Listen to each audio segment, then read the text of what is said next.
Hi, this is Farhan Siddiqui and you're watching The H-Town Show.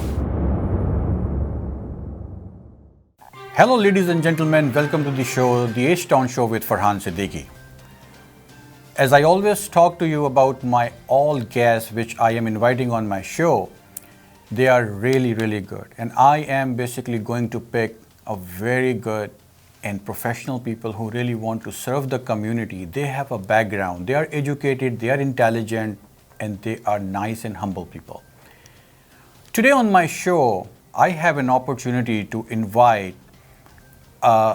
ex-Marine, U.S. Marine Corps. He has served with the Harris County Police. He has served in the ISD, KTISD Police Patrol. And he is running for the Fort Bend County Precinct 3. Let me introduce you, and I like to welcome Mr. Patrick Quincy. Welcome to my show, sir. Thanks for having me. Mr. Patrick, when I was inviting you, I was really excited because on my show, you are the first candidate who is basically running for a constable position for the Fort Bend County. And it was really giving me very excitement, actually, because we don't know about the constable positions, how they work, what are the powers. Before we go there, we want to know if you want to please share about your experience being a U.S. Marine Corps. You basically serve with the KTISD Police Patrol. You basically serve as the Harris County Constable. So I'd like you to please tell us something about your experience. Right. Well, first of all, thanks for having me again. Honored to be here. Again, my name is Patrick Quincy. I'm running for Fort Bend County Constable Precinct 3. I'm originally from Baton Rouge, Louisiana. After graduating high school, I did enlist in the United States Marine Corps. While in the Marine Corps, I got a chance to travel all over the world. I was stationed in Japan for a year. I've been to Spain, different parts of the U.S., Puerto Rico. I pretty much traveled all over. So, and the thing about being traveling abroad like that is you get a chance to learn about different cultures, and you get a new level of respect for different cultures by being able to expose yourself to those. So, I mean, that was an excellent experience. And one thing the Marine Corps teaches you is about leadership, camaraderie, teamwork, and pretty much taking care of your brothers and sisters. And that's part of the thing that led me into law enforcement. I was drawn to it because I have a knack for wanting to protect the people around me and protect the community and take care of the people around me. And I think that's very important in leadership to have someone like that. So after the Marine Corps, I moved to Houston, Texas, went through the police academy, and started my career at KTISD Police Department. And this was back in 2006. I was on evening shift patrol there, so I patrolled basically the whole school district, which is in the parameters of Precinct 3 for the most part. So I at basically the Cinco Ranch area, Katy, places like that. So after leaving KTISD Police Department, I started my career at Precinct 5 Constable's Office in Harris County. There I rose to the ranks of supervisor on evening shift on the toll road, and also was assigned to the Incident Management Division. While being assigned to the Incident Management Division, we're exposed to natural disasters. That division is basically in response to any type of major incident that happens. So I have the experience needed to handle situations that we experience here in Precinct 3, such as the flooding that we have in our communities. We have to have somebody that's equipped to take care of that stuff, that'll have a plan in place ahead of time so we're not, caught off guard and we can take care of the community. Mr. Quincy, I will basically be very interested to know, based on your experience you learned while you was a U.S. Marine Corps. The excitement is coming because, I used to be, I want to basically work for the U.S. Corps. And my audience, there are so many youngsters, and especially like my youth, basically, they want to work for the U.S. Corps, U.S. Marine Corps. What will you basically give them the message to them? The message I would give to them is one thing you take away from the Marine Corps is that discipline and that camaraderie. That's not something that you can really, it's hard to explain the camaraderie you feel when you go through some of the things you go through in boot camp. You're climbing mountains together. You're spending all this time together. They really test you mentally, and sometimes you don't know how far you can actually go until you're pushed to your limit, and then you surpass that limit. And it teaches you that there really are no limits other than what you put on yourself. And that's something I encourage everyone to seek out, because you really don't know how far you can go until you push yourself there. Is it hard to be a part of the U.S. Marine Corps? There's a reason why it's the smallest branch in the military. The saying, the few, the proud, the Marines, is true to form. I mean, it's a special group of people that enlist there. You have to really be dedicated to get through some of the things that you have to endure. But when you come out of the other side, you always come out stronger, and that's the goal. Mr. Quincy, you are running for the Precinct 3, Fort Bend County Precinct 3. Right. We want to know which area it covers, the Precinct 3. Precinct 3, you could take the West Park as almost a dividing line. The West Park runs every part of the West Park in Fort Bend County. Once you hit Fort Bend County, that's Precinct 3, and everything north of the West Park is Precinct 3. And then you have some areas south of it, like the Pecan Grove area, Lakemont, Grand Mission, Mission Sierra, those areas just south of it before you run into Precinct 1. So Precinct 3 basically covers all of that Katy area all the way to Fulshire and Simonton. So all of those areas cover Precinct 3. So if you live in Cinco Ranch or Firethorn, all those neighborhoods encompass Precinct 3. Okay, so what I have understood, like the Katy area, yes. Does it touch the Sugarland or Richmond area slightly? It has slightly, some areas in Sugarland, not very many, just at the very south end of it, very southeast end of it touches Sugarland. Mr. Quincy, what are the powers of the constable? Well, the constable, the primary responsibilities of the constable is civil process. So they're the law enforcement branch of the courts, where they serve the civil paperwork, like they do the evictions and things like that, and warrants. But they have the same police powers as any other law enforcement agency given by the state of Texas. So they can make arrests, they can write your citations, they can do anything any other law enforcement agency can do.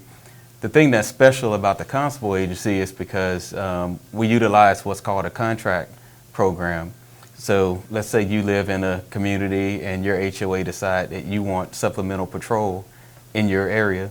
So you can contract with the constable's office to have a dedicated patrol deputy patrol your neighborhood, and you have that contract with the Fort Bend County Precinct 3 Constable's Office. And the beauty of that is that's basically the art of community policing. That's what it's all about, because you have someone that's ingratiated in that community. They work for your community, your neighborhood only. And under my leadership, I'm very committed to having that community-based model.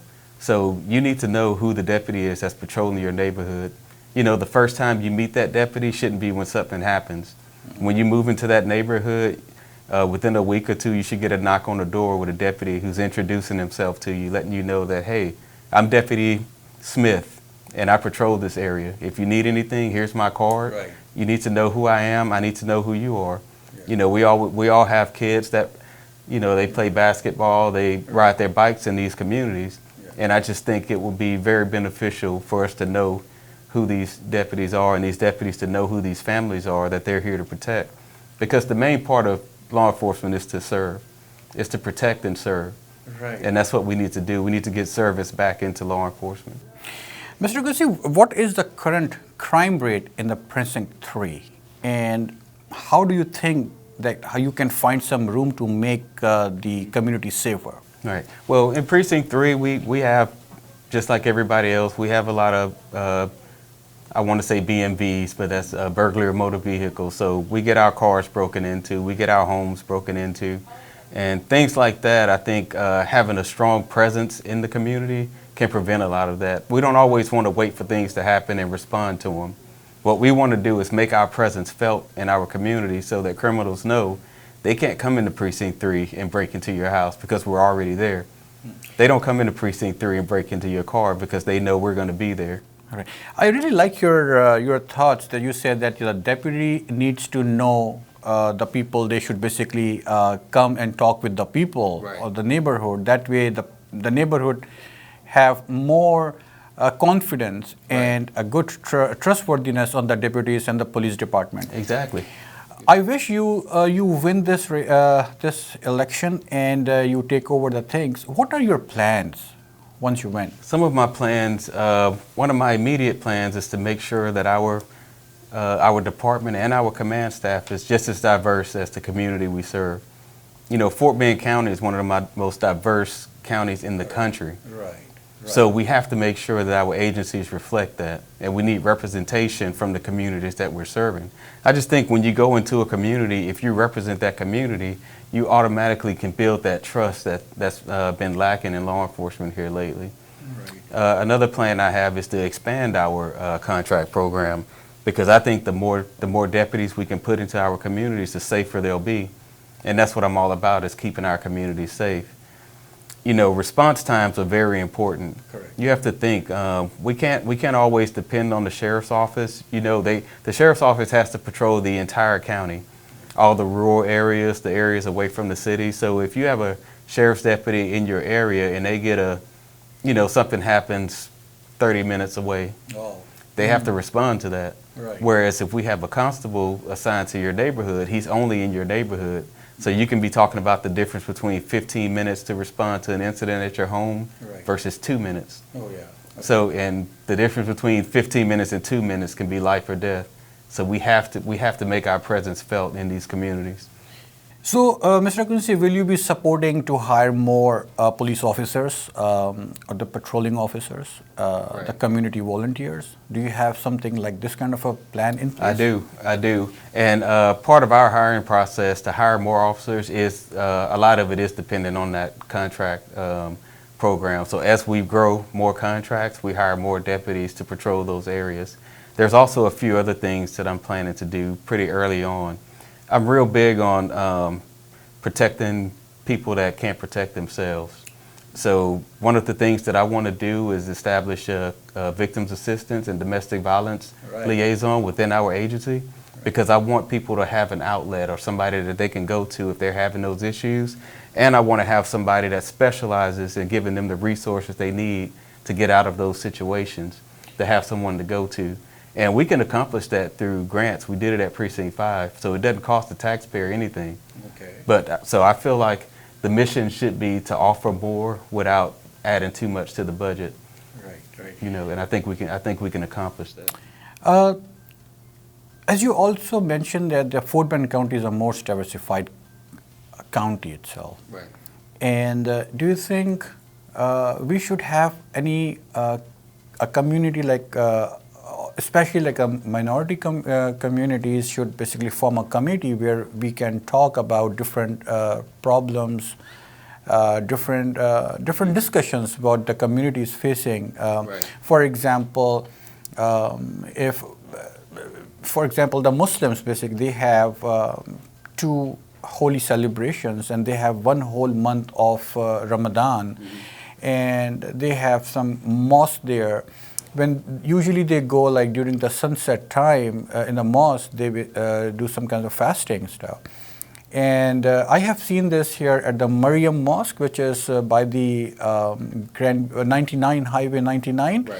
So there is always, the police assistance is always there. We appreciate the police department there, especially the Fort Bend County, who always assists the Muslim community during the Eid celebrations and the Ramadan. So do you think you have this kind of a plans in place to help the minority communities if they have events like this? Absolutely. We will have an open door policy at Precinct 3. Any concerns you have, we welcome that at our agency. Right. But even going a step further, one of my other plans is we want to have a disciplinary review board at our agency that consists of not only law enforcement leaders, but also members of the community. Because I think what that helps to do is to bridge the gap and to build that trust between the community and our agency. So true. So what that would look like is, let's say we have a panel of 6 people. You come in with a complaint about one of our deputies, you feel you were mistreated. Right. We take that file and we have maybe 3 members of the community. Maybe it could be your local pastor, it could be you, Right. it could be your teacher, just trusted members of the community. Right. And we'll have 3 other law enforcement professionals, maybe not from our department. We want to make sure we're being impartial here. Right. So we want representation for everybody, and we come together and we decide the discipline or what happens with this case. In that way, the members of the community can go back into that community and let them know, like, hey, this is what the guy did. We reviewed all the evidence, and this is what we have. And I think that will go a long way into bridging that gap that's been lost in law enforcement. Do we have any committee or panel, something is available right now where we have the words coming from the minority communities right now? I don't believe so. We don't have. I don't believe we have that right now, but we will. Yeah, because we really need this kind of a committee or a panel where all the do. community leaders are available, especially the Exactly. minority community. Because in the Fort Bend County, we have like a Muslim community, Hindus community, the Sikh community, Right. Hispanics, and all the other communities. So I think we should have this kind of a community. We should. It's absolutely needed because that's how you serve. These are the people you serve. If someone's serving you, Right. you need to know what their concerns are so you can address them. Right. But if you don't have that committee or you don't have a voice, Right. then you can't address your concerns and they go unheard. And we don't want anybody to go unheard in Precinct 3. Right. I have a very strong question, kind of, I think. Sure. How do you see the Fort Bend County election thing, since we have all the other communities involved in the election process? How do you see the election results will gonna impact based on the minority communities? For example, if Mr. Patrick Quincy is running for Precinct 3, do you think really like the vote coming from the minority communities will gonna impact your results? I think it's huge, especially in Fort Bend County, because we're so diverse. Fort Bend County is one of the few counties where minorities can outvote the non-minority population. So minority votes are very important. It's very important for everybody to come out. Don't think your vote doesn't count, because it does. It absolutely does. And you can make a huge impact on electing the leaders that you feel will represent you in this election, but you have to get out to vote, and you have to vote the whole ballot. A lot of times the problem we see is people will go to the polls and they'll vote for the president and they'll leave. Right. But I would argue that the local elections are even more important than that presidential election, because those are the elections that impact your everyday life. You're electing your judges. These are the people you're going to stand before. Your family court judges. If you're getting a divorce, you're having issues with your children, these are the people that you're going to stand before that are making the actual decisions for your day-to-day life. You're electing your law enforcement leaders. You're electing your sheriff. You're electing your constables. You're electing your mayors. Your commissioners. These are the people that affect your everyday life. So we have to make sure you don't just go in there and vote for the president. You have to go all the way to the bottom of the ballot. And I say that because I'm probably the last one on the ballot. So I really need you guys to go all the way down the ballot and vote for all these people that are out here trying to fight for you.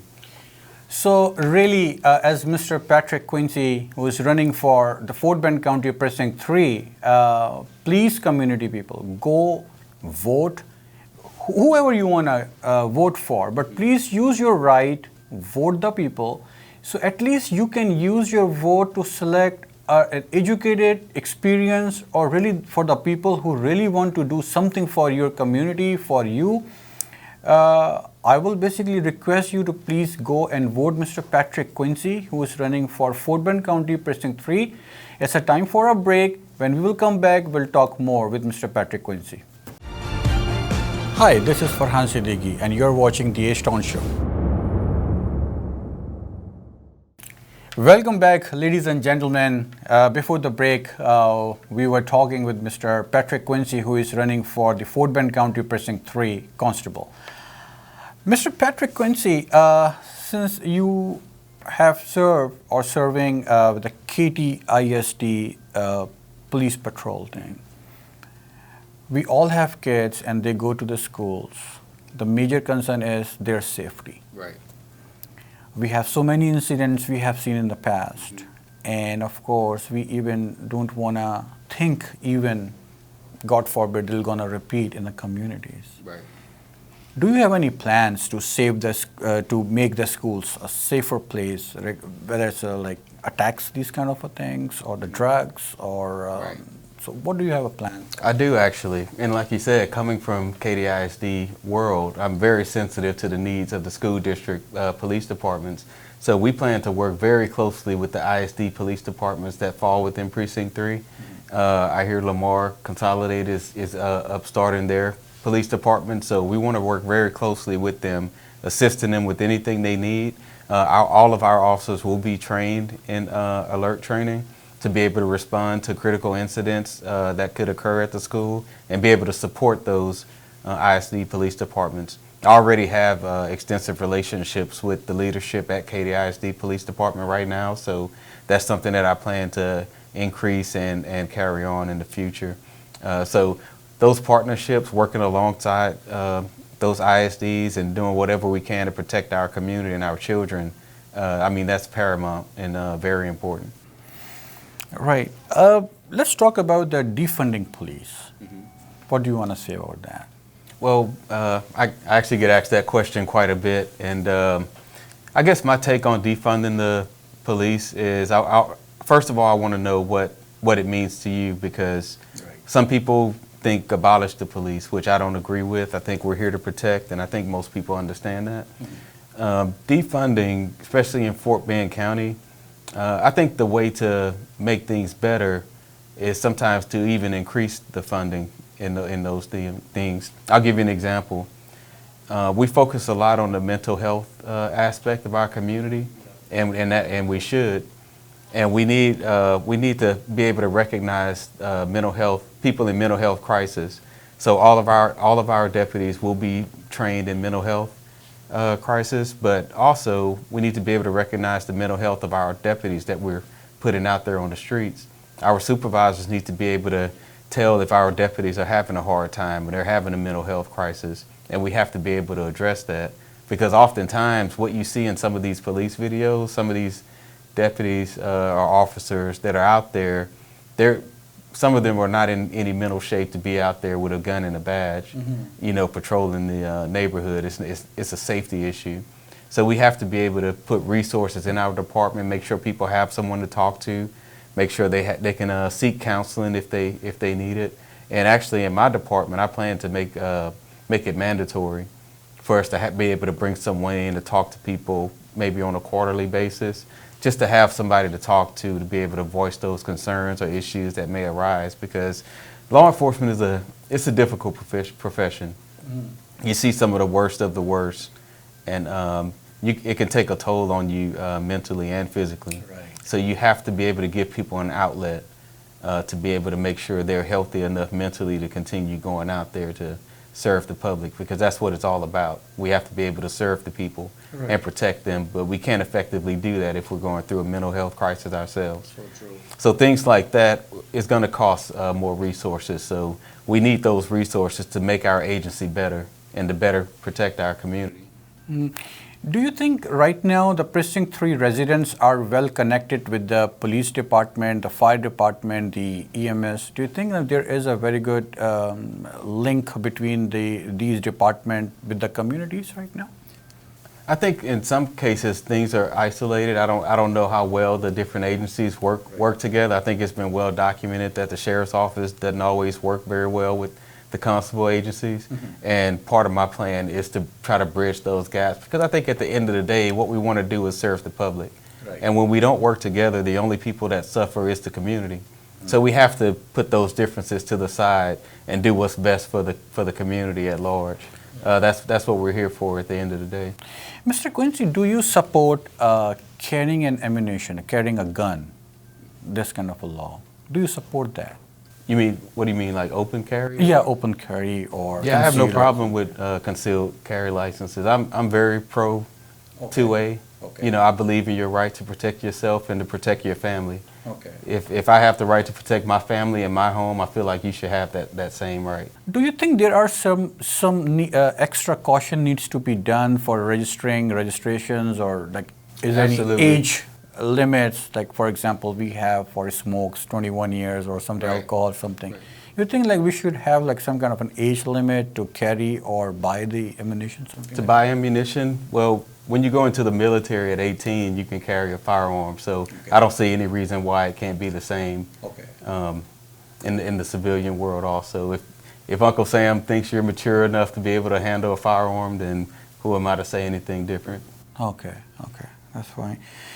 My other question comes to you is again, I will take you back towards the KTISD. Do we have still any kind of a strong connection with the parents and the sheriff office or the constables?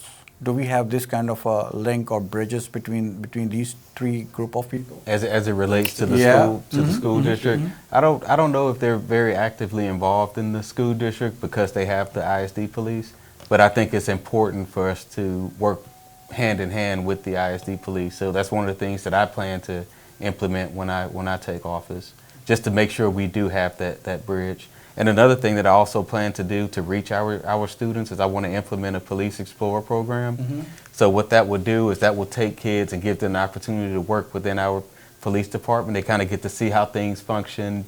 They can go on a ride along here and there, kind of do some police training. And what that does is that brings them into our agency and that exposes them to it. And hopefully it sparks something in them and maybe they'll want to pursue a career in law enforcement. Okay. And on top of that, I also want to implement a Citizens Police Academy. Kind of the same concept, but with adults in the community that can come out, get a better understanding of how, the law enforcement agency works and what we do. And again, that's another way we can open the doors of our agency and invite the community in and kind of bridge that gap and build that trust. And and when you have a better understanding of something, when you see something on the news, you can kind of understand why things may have happened a certain way or the meaning behind certain things. I believe in transparency. How do you see the businesses working in the Precinct 3 area? Have you ever got a chance to see, review, analyze their needs from the safety perspective, or Right. what are their needs or something? Have you ever? Oh, they've had issues in the past at some of the businesses there, and I think it's important to try to build that relationship. One thing we can do is we've had business districts in Harris County where the businesses can come together and they can support funding a law enforcement contract with the constable's office to patrol, a certain group of businesses in a certain area. So that's something that I would explore also, just to make sure the businesses are getting the same type of protection that the neighborhoods are. Right. Because you don't spend all your time at home. When you're away from home, you also want to feel protected there also Right. at your place of employment, and your customers need to be protected. Right. Do we have any watch neighborhood kind of a programs in place, intact in the Precinct 3, or? I believe there are some neighborhood watch programs. We used to have one in Lakemont where I live. I'm not sure if it's still going on, but there are some neighborhood watch programs. But I don't know if the neighborhood watch programs are working closely with the constable agencies, because actually we don't have a contract in Lakemont, with the constable agency, and I think we should, and that's one of the things I'll work on once we get up and going. How do you see the current constable for Precinct 3, whatever the office is doing or the Precinct 3 constable is doing? Are you satisfied whatever being delivered from their office right now? I think from where that office came from originally to where it is now, it's light years away from where it used to be. They've grown that department from basically, a sleepy police department that just handed out civil process, and now they actually have basically a real police department. They've grown quite a bit. They're the largest constable agency in Fort Bend County, the second largest law enforcement agency in Fort Bend County. So they've done some great things at that department.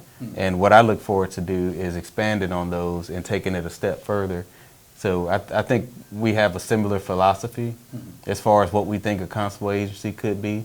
I don't believe the Harris County model is flawed like my opponent does. I believe it's a proven method, and I think it works, and I think it better serves the citizens in that community. Do you want to give any message to the community, please? I just want them to know that if they would like to support me, if you believe in what I want to do for this community, I aim to protect the community. I want to expand this police department. It's all about protecting and serving, and that's what I'm all about. And if you believe in that message, I'd like you to visit www.quincy4constable.com. You can take a look at my website. I have some of my plans there also. We're always looking for volunteer opportunities. You can find those on there, donation opportunities. It's very expensive to run a political campaign, so we need all the help we can get. So if you support my message and would like to see me in office, we just ask for your support. So yeah, please go vote. If you can donate the candidates, please support them because they have a very good plan for you, for the whole community. They are here to serve you. Check them out, and especially in the area where you are living, find out who are the candidates in your area, which precinct you belong to, which district you belong to. Go vote them. Again, please do not lose the opportunity to vote because your vote really matters. And in this case, I will really request you, since you have been watching this show, and Mr. Patrick, he is carrying education, experience, of very good plans for the community. Go vote Mr. Patrick Quincy, who is running for a constable, Precinct 3. And please, please, please vote him. Thank you so much. Let's wrap up the program. Thank you for watching the H Town Show with Farhan Siddiqui. Have a good day. Hi, this is Farhan Siddiqui and you're watching the H Town Show.